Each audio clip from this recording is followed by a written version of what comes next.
Hi everyone, my name is Reese Stoke, and today I'm going to be giving you an informative speech over the impact of inflation. These are my speaking notes. I'm hoping that after today you're able to use your skills to make a difference in our economy. I'm going to be telling you about what inflation is, who it impacts, and why it's even a thing. So think back to before COVID, before inflation impacted everything that you do. If you haven't thought about it, inflation impacts everything from your insurance, your mortgage, your phone bills, to your groceries, gas, and even your hobbies. So in 2024, Ben Harris tells us that inflation is not about how much things cost, but rather the change of price over a time period.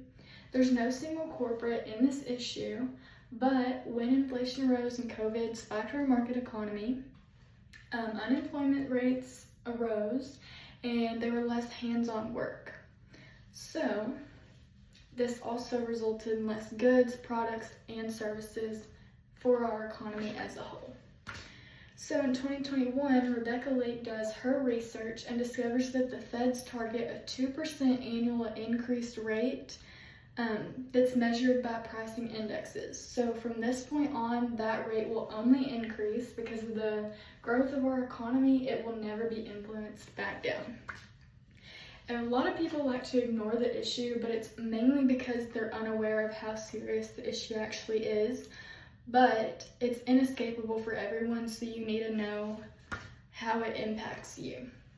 So it may seem sustainable, but with higher inflation rates, it causes higher employment, economic growth, and higher wages.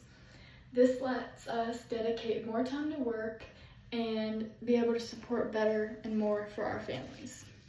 Rebecca tells us that when inflation spikes and escalates too rapidly, the Federal Reserve is forced to higher interest rates.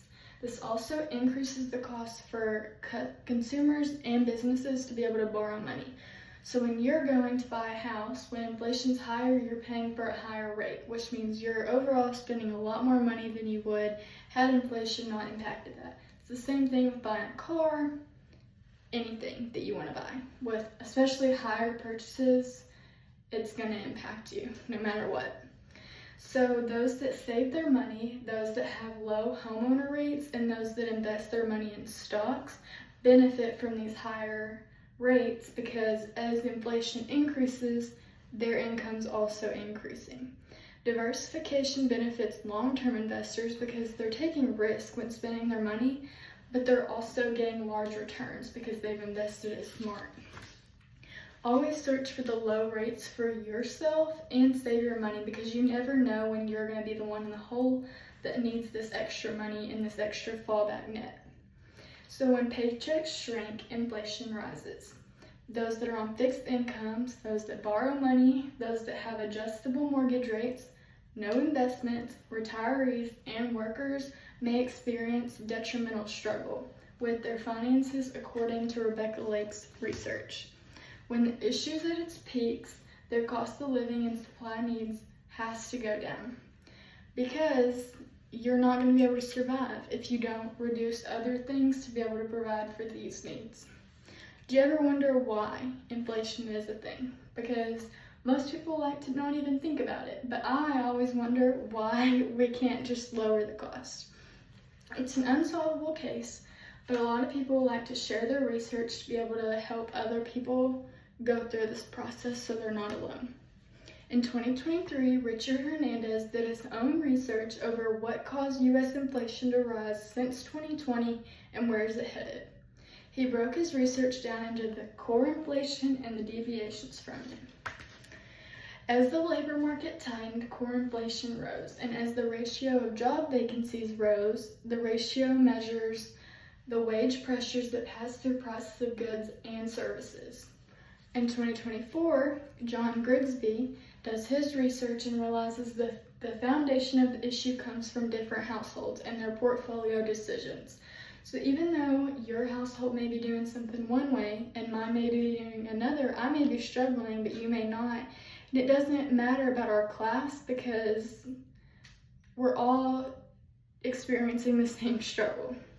And so statistics show that those that sell their money when the interest rates are higher are benefiting more This is oftentimes those that are going into retirement homes or selling their homes to benefit keeping all the savings because they've been saving their whole life from their retirement funds.